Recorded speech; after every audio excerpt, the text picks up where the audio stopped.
என்னுடைய மறுமையின் வெற்றி அது சரியாக கிடைக்க வேண்டும் என்று சொல்லி இந்த உலகத்தையே நீங்கள் உலகத்தை முற்றிலுமாக விட்டுவிடுவது உங்களுக்கு நல்லதல்ல. சொல்றாங்க லைஸா ஹைருக்கும், உங்களுக்கு நல்லதே இல்லை. எது?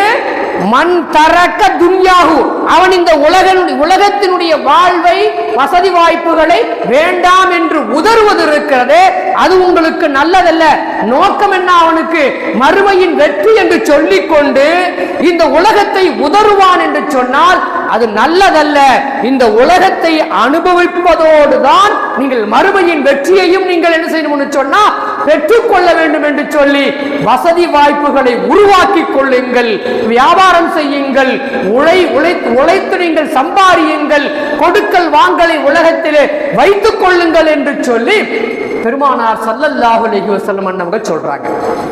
உலகத்தை விட்டுட்டு போய் இம்மையை விட்டுட்டு போய் மறுமையை தேட சொல்லல மார்க்கம். இம்மையில போய் நீ ஒண்ணுமே செய்யப்பா, ஒரு பொழுதுக்கு அல்லாஹ் அல்லாஹ் அல்லாஹ் அல்லாஹ்னு உட்கார்ந்துரு, அப்படி சொல்லவே இல்லை.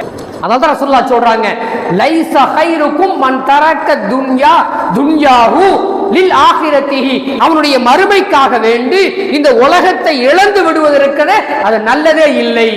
ஆனா அதே சமயத்துல பின்னாடி இன்னொரு வார்த்தையும் சொன்னாங்க, வலா மன் தரக்க ஆகிரத்தஹு, ஒருவன் மறுமையை விட்டு விடுவான் என்று சொன்னார். என்னடா மறுமை? போடா உலகத்துல மறுமையாக, அதாவது நான் சம்பாதிக்கணும், வாங்க சொல்லப்படுகிறது, நான் தொலை செல்ல மாட்டேன், வியாபாரம் எனக்கு முக்கியம், வியாபாரம் எனக்கு முக்கியம் என்று ஒருவன் மறுமையை மறுத்துவிட்டு வியாபாரத்திலே ஈடுபடுவான் என்று சொன்னால், மறுமையை மறந்து ஹலாலை விட்டுவிட்டு ஹராமின் பக்கம் அவன் சம்பாதிக்க முற்படுவான் என்று சொன்னால், இந்த உலகத்தினுடைய வாழ்வாதாரங்களுக்காக வேண்டி, இந்த உலகத்தினுடைய வசதி வாய்ப்புகளுக்காக வேண்டி மறுமையை அவன் மறந்து விடுவான் என்று சொன்னால், மறுமையை விட்டு விடுவான் என்று சொன்னால் அதுவும் நல்லதல்ல, அதுவும் நல்லதல்ல என்று பெருமானார் ஸல்லல்லாஹு அலைஹி வஸல்லம் அவங்க ரெண்டையுமே சொல்லி தருகிற செய்திகளாக பார்க்கும்.